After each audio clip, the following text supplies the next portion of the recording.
నమస్తే, నేను సిరి. Mega brother Nagababu గారు అయితే ఇప్పుడు మంత్రిగా ప్రమాణ స్వీకారం చేయడానికైతే ముహూర్తం ఖరారైందని తెలుస్తుంది. సో దాని మీద మరింత సమాచారం మనకు అందజేయడానికి మనతో పాటు ఉన్నారు ప్రముఖ సీనియర్ జర్నలిస్ట్ దుర్గా కుమార్ గారు.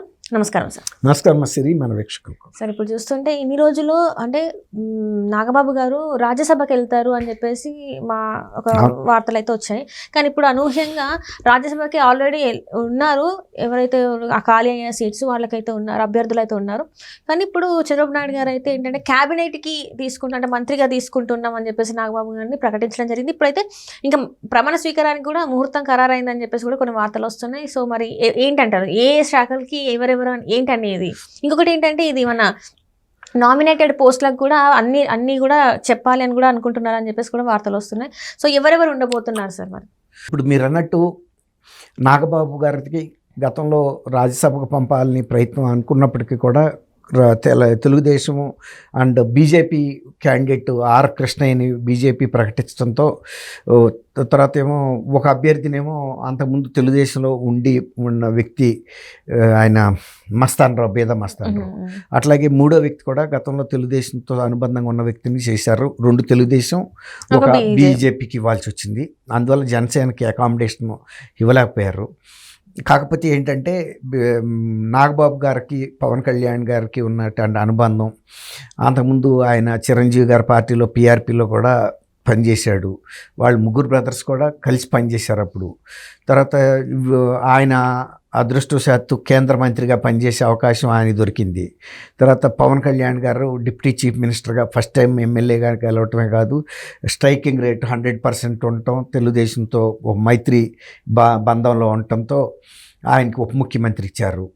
అంటే తెలుగుదేశము తర్వాత అత్యధిక పార్టీలో ఉన్న మిత్రపక్షంగా జనసేన, సరే బీజేపీ కూడా వచ్చినాయి కొన్ని సీట్లు, ఒక హ్యాండ్ఫుల్ ఆఫ్ సీట్స్. అయితే ఇప్పుడు నాగబాబు గారిని మరి రాజ్యసభకు పంపలేకపోవటం వలన మంత్రిగా ఇద్దామని ఆలోచనకు వచ్చారు. మంత్రిగా ఇవ్వటం కూడా ఖరారైపోయింది. మీరు అన్నట్టు ఎప్పుడు ప్రమాణ స్వీకారం చేయాలనేది ఒక పాయింట్. రెండోది శాఖలకు సంబంధించి కేటాయింపు. నాగబాబు గారికి కూడా రాజకీయంగా అంత పెద్ద అనుభవం లేదు, ఎందుకంటే ప్రజా జీవితంలో ఇదే ఫస్ట్ టైం. కనీసం అదే పవన్ కళ్యాణ్ గారు అయితే ఓడినా గెలిచినా గత 10 ఏళ్లుగా ఆయన ఒక పార్టీ కొనసాగుతున్నారు. ఈయన కూడా ఉన్నాడు, కానీ కాకపోతే ముందు వరుసలో లేడు, వెనకాల బ్యాక్గ్రౌండ్ వర్క్ పార్టీకి చేశాడు ఆయన. అందువల్ల ఇప్పుడు మొన్న అక్కడ పిఠాపురంలో కూడా నాగబాబు గారే ఆ పార్టీకి, అంటే నియోజకవర్గానికి పూర్తి బాధ్యతలు తీసుకుని కార్యకర్తలను ఆర్గనైజ్ చేయటం కానీ, ప్రచారం కానీ, ఇతర ఏర్పాట్లు కానీ చూశాడని చెప్తున్నారు. అయితే ఇప్పుడు ఆయనకి ఏ శాఖ ఇస్తారంటే కందుల దుర్గేష్ అని జనసేన నాయకుడు, పర్యాటక శాఖ, సినిమాటోగ్రఫీ, ఇలాంటి కొన్ని శాఖలు ఉన్నాయి ఎక్స్ట్రా. అవి బహుశా ఈయనకి ఇవ్వచ్చు అనుకుంటున్నారు. ఆయన కేవలం పర్యాటకానికి పరిమితం చేసి అదే శాఖని ఇస్తే, సినిమాలో ఈయనకి బాగా ప్రవేశం ఉంది కాబట్టి ఒక నిర్మాతగా ఉన్నాడు, ఒక నటుడిగాను కొన్ని ఫిల్మ్స్లో హీరోగా కూడా చేశాడు. తర్వాత కూడా జబర్దస్త్ లాంటి చిన్న బుర్లితెరతో కూడా బాగా పాపులర్ అయ్యాడు ఆయన. కాబట్టి ఇది ఇస్తారని అనుకుంటున్నారు. సరే, ఇంకో శాఖ ఏదైనా కూడా కలిపి కూడా ఇవ్వచ్చు, అది పెద్ద ఇష్యూ కాదు. కాకపోతే ఏంటంటే ఈయన 6 నెలల లోపల మళ్ళీ ఏదో ఒక సభ నుంచి ఎంపిక అవ్వాలి ఆయన. కాకపోతే కనుక కష్టం అవుతుంది. అయితే ఇప్పుడు ఉన్న పరిస్థితుల్లో ఎమ్మెల్యేస్ని రాజీనామా చేయించి పోటీ చేయించడం అంటే కొంచెం కష్టసాధ్యమైన పని, ఎవరిని కూడా కాదనలేరు. తర్వాత ఈ పవన్ కళ్యాణ్ గారి కోసం అక్కడ వర్మ గారిని తెలుగుదేశం సిట్టింగ్ ఎమ్మెల్యే ఆయన త్యాగం చేశాడు. ఈ పవన్ కళ్యాణ్ గారికి ఇది సేఫ్ సీటు, ఇక్కడ నుంచి పోటీ చేస్తే గెలిచే అవకాశం ఉందని తర్వాత పూర్తి బాధ్యతలు కూడా ఆయన తీసుకున్నాడు. పవన్ కళ్యాణ్ గారు గెలిపే నా గెలుపు అన్న ఇది ఇచ్చాడు ఆయన, ఆ ఇంప్రెషన్. అక్కడుండే ప్రజలకు కూడా చెప్పాడు, మీరు పవన్ కళ్యాణ్ గారిని ఒక రకంగా, నన్ను ఒక రకంగా చూడకండి, నేనే పవన్ కళ్యాణ్ అనుకుని మీరు ఓట్లు వేయండి అంటే కొంత ఆయనకి అప్పుడు నుంచి ఆ ఏరియాలో మంచి పలుకుబడి ఉంది వర్మ గారికి, ఏ మాటకు ఆ మాట. ఆయన అంటే చాలా మంచి అభిప్రాయం ఉంది, పార్టీలోనే ఉంది, ప్రజల్లో కూడా ఉంది. కాబట్టి ఆయన అంత మనస్ఫూర్తిగా పనిచేయబట్టే పవన్ కళ్యాణ్ గారు కూడా మంచి మెజార్టీతో గెలవగలిగారు. ఇప్పుడు ఆయన్ని కూడా ఎక్కడో సాట మంచి స్థానంలో. అట్లాగే ఇప్పుడు దేవినేని ఉమామహేశ్వరరావు గారు ఉన్నాడు, ఆయన కూడా మైలవరం సీట్ని త్యాగం చేశాడు. ఇప్పుడు కృష్ణప్రసాద్ గారి నుంచి వసంత కృష్ణ, అందులో ఆయన అంతకుముందు చాలా సీనియర్ మంత్రి, చాలా సీనియర్ నాయకులు. వాళ్ళ అన్నయ్య రమణ గారు కూడా గతంలో మంత్రివర్గంలో చేసి ప్రమాదవశాత్తు చనిపోయారు.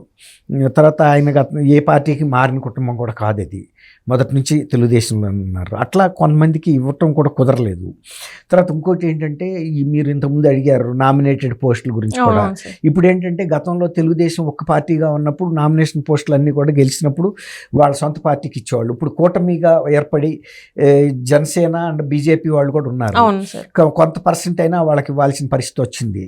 అట్లాంటప్పుడు ఇప్పుడు పవన్ కళ్యాణ్ గారు నిన్న చంద్రబాబు గారు కూడా మీట్ అయినప్పుడు ఈ నియామకం చేయాల్సినటువంటి పదవులు ఏమున్నాయి, ఏ కార్పొరేషన్ చైర్మన్లు ఎవరికి ఇవ్వాలి, డైరెక్టర్లు ఎవరికి ఇవ్వాలి, దేవస్థానం చైర్మన్ పోస్టులు ఎవరికి ఇవ్వాలి, తర్వాత అగ్రికల్చర్ మార్కెటింగ్ కమిటీ చైర్మన్స్ ఎవరికి ఇవ్వాలి, ఇట్లా కొన్ని నామినేటెడ్ పోస్టులు మీద ఇద్దరు చాలా వరకు డిస్కషన్ చేశారు, ఒక అవగాహనకు వచ్చారని చెప్తున్నారు.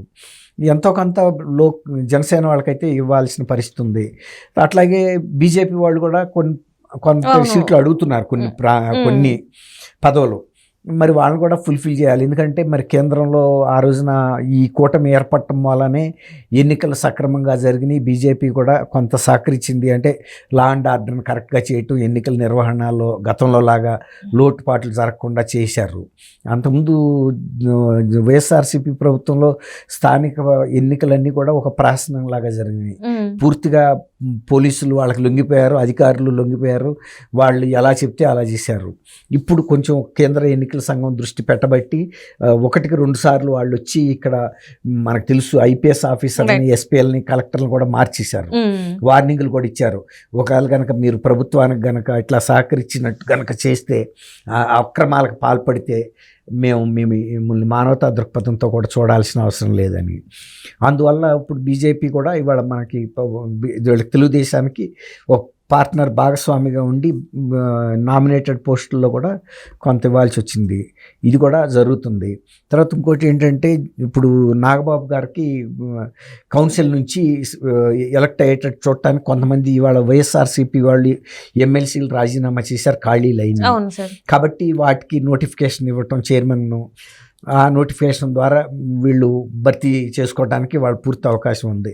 ఎందుకంటే స్థానిక సంస్థల ద్వారా అయినా చేసుకోవచ్చు. అట్లాగే శాసనసభ నియోజకవర్గం నుంచి ఎమ్మెల్యేలతో ఓట్లు వేయించైనా కూడా వీళ్ళు జనసేన నాగబాబు గారిని ఎలక్ట్ చేయాల్సిన బాధ్యత ఎక్కువ భాగం ఇవాళ చంద్రబాబు నాయుడు గారి మీద ఉంది. మంత్రిగా ఇవ్వటమే కాదు, ఆయన మంత్రిగా కొనసాగాలంటే 2 సభల్లో ఏదో ఒక సభలో 6 నెలల లోపల మళ్ళీ సభ్యుడిగా కావాలి. కాబట్టి దిగువ సభ, శాసనసభ కన్నా శాసన మండలికి ఎమ్మెల్సీగా వెళ్ళటమే కొంత తేలికైన మార్గం. తర్వాత అది కూడా సేఫ్. ఇప్పుడు ఎవరిని సిట్టింగ్ ఎమ్మెల్యేస్ని డిసప్పాయింట్ చేయాల్సిన పరిస్థితి ఉండదు. ఆల్రెడీ రిజైన్ చేసిన వైఎస్ఆర్సీపీ ఈ సభ్యుల స్థానాలు ఖాళీగా ఉన్నాయి కాబట్టి వాటిల్లో వీళ్ళు ఈజీగా ఎలక్ట్ అవ్వగలుగుతారు.